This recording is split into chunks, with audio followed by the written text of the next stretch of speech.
Hey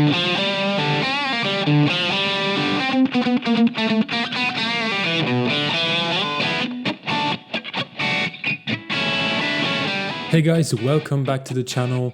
Today we are taking a look at a little legend, the Yamaha THR5. It's been out since 2011, but is it still worth buying? Let's find out. And by the way, if you are interested in that type of content, please consider subscribing to the channel. This is gonna be short and sweet. I'll plug in both my Strat and Epiphone, run through a few tones, and then I'll tell you if this is still a good purchase. Now, just a bit of context, this amp's been around for over a decade and Yamaha still hasn't updated it. This might sound bad, but honestly it says a lot. It's still popular, still relevant, and still selling. I've had mine since 2021, and while I don't use it daily, and mostly because I play through my Mac Mini and interface for convenience, I've used it enough to give you a solid long-term review. Just so we are clear, this is a practice amp. You're not gigging with it, and that's totally fine. It sits at around $230 US, which is pretty fair for what you get. Let's rapid fire the specs in under 30 seconds. It's a 10 watt stereo amp, so 2 speakers, each 5 watts and 8 cm in diameter. You have 5 amp simulations available: clean, crunch, lead, Brit high, and modern. You have a bunch of effects such as chorus, flanger, phaser, and tremolo, as well as some reverbs and delays. There's also a built-in tuner, which is very handy, and lastly, you can run this amp either plugged in to a power outlet or on batteries, but for that you're going to need 8 AA batteries, and that will last you anywhere between 4 to 8 hours of play depending on conditions. Alright, time to hear how it sounds. I'm using a SM57 mic straight in front of one of the speakers. No post effect, just adjusting the levels if required. Let's jam for a minute.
Okay, so what did you think? Let me know in the comments. Here's my take. In terms of sound, honestly, great for a small amp compared to a lot of practice amp. This one sounds more real.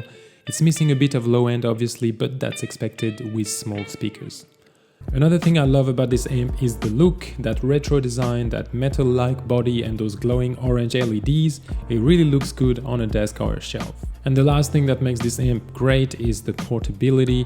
This is obviously super practical, it's compact, battery powered if you need, and the headphone out sounds fantastic if you need to stay quiet. So, should you buy it in 2025? Absolutely, if you want a reliable, great sounding practice amp with a cool vibe and no fuss. But if you're craving more effects, more modeling or app integration, check out the Positive Grid Spark. I did a full video on that too, link in the description. But that's it for today. Smash that like button, hit subscribe if you're into gear reviews, and I'll catch you in the next one.